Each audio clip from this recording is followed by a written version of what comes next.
Good morning students. आज हम part 5 का सेकंड पार्ट पढ़ेंगे। कल हमने इसके आगे का पढ़ा था, अब हम सेकंड पार्ट पढ़ते हैं। ईश्वर यत् करोति शोभनम करोति, ईश्वर जो करता है वो अच्छा ही करता है। इसको हम आगे से पढ़ते हैं। महामात्य अवदत्, महामंत्री बोलता है, महाराज सह सर्वत्र संसारे व्यापको अस्ति, वह कौन हुआ है? ईश्वर सभी संसार में व्यापक है, स्थित है, विद्यमान है। सह अरूप अस्ति, उसके अनेक रूप हैं, उसको बहुत सारे रूप हैं। एताभ्या नेत्राभ्याम वयम तद्रष्टुम समर्था, मतलब हम उसको अपनी आँखों से देखने में समर्थ नहीं हैं। योगिने ते ध्यानेन पश्यत, योगिन मतलब साधु लोग, जो योग करते हैं वो साधु लोग उसको ईश्वर को ध्यान में अपने ध्यान करते हैं जब देखते हैं। साधु लोग उसको अपने ध्यान में देखते हैं। यथा विद्युत तारे विद्यमानमपि विद्युत वयम दृष्टुम न समर्था, मतलब जैसे बिजली के तारों में बिजली विद्यमान होती है परंतु हम बिजली को नहीं देख पाते हैं। जैसे बिजली के तारों में बिजली है लेकिन हम उसको भी नहीं देख पाते। तथैव सर्वत्र व्यापकम ईश्वरम मपि वयम दृष्टुम न समर्था, ऐसे ही हम ईश्वर को जो सभी जगह व्याप्त है लेकिन हम उसको देखने में समर्थ नहीं हैं, हम उसको देख नहीं पाते हैं। यथा विद्युत व्यजनस्य चलनेन विद्युत दीपकस्य च प्रकाशेन विद्युता सत्ता बोधाम, जैसे यथा मतलब जैसे विद्युत व्यजनेस, बिजली का हमें पंखे के चलने से पता चलता है, और विद्युत बिजली का हमें दीपक के प्रकाश करने से हमें पता चलता है कि इसमें बिजली है, बिजली आ रही है। हमारी जब हमारी लाइट जलती है दीपक के प्रकाश से तो सत्ताम बोधाम, तो हमें ज्ञान होता है कि अभी बिजली आ रही है या बिजली है इनमें। तथैव सृष्टि नियमे ईश्वरस्य अनुमान भवति, ऐसे ही ईश्वर के सृष्टि के नियमों से हमें पता चलता है कि ईश्वर का अनुमान होता है, मतलब जो नियम चलते हैं वह ईश्वर का अनुमान ही होता है। ईश्वर सृष्टि रचयति, ईश्वर ही है जो सृष्टि की रचना करता है। पालयति, पालन करता है। नाशयति च, और नाश भी करता है। सृष्टि का नाश भी ईश्वर ही करता है, पालन भी करता है और रचना भी करता है।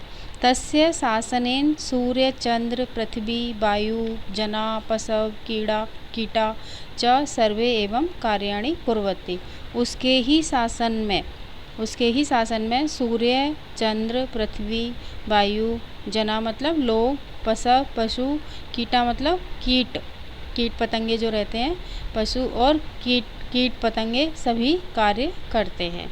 अगला पैराग्राफ। तदा सहसेव केचित दस्वा तत्र आगच्छन्, तब वहाँ पर अचानक ही कुछ, केचित मतलब कुछ, 10वां डाकू वहाँ आ गए। तब अचानक ही वहाँ पर कुछ डाकू आ गए। ते निरपमात्यम च गृहीत्वा अचलनम, मतलब फिर वे वहाँ आ गए तो वे सब राजा को और महामंत्री को, निरप राजा और च मतलब और मंत्री को अपने घर ले गए।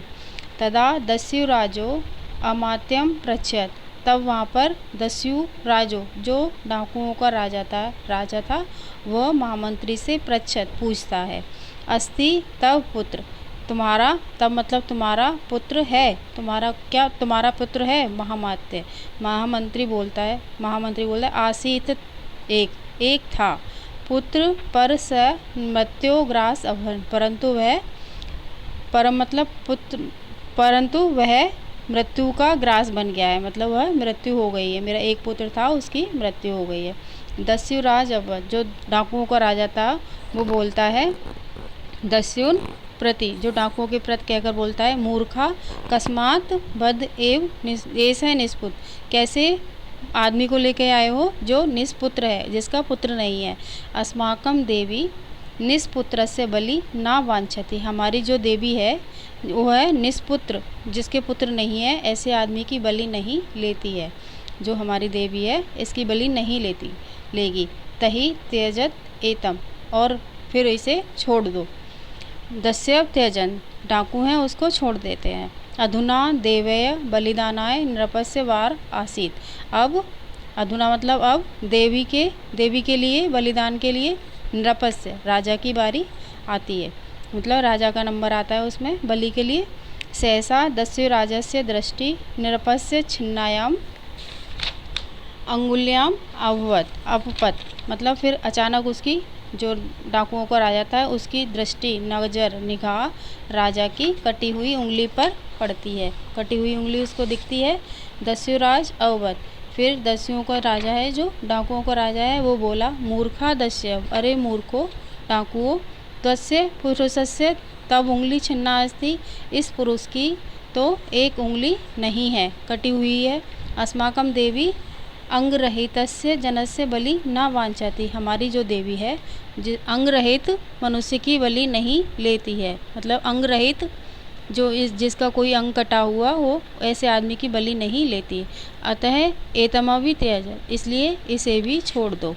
निरप शीघ्रमेवा मात्यस्य समीपे आगच्छत अवदत् च, राजा है जो जल्दी ही महामंत्री के पास समीपे आता है और बोलता है महामात्य मंत्री त्वं सत्यमेव अकथयत, तुम सत्य ही कहते थे।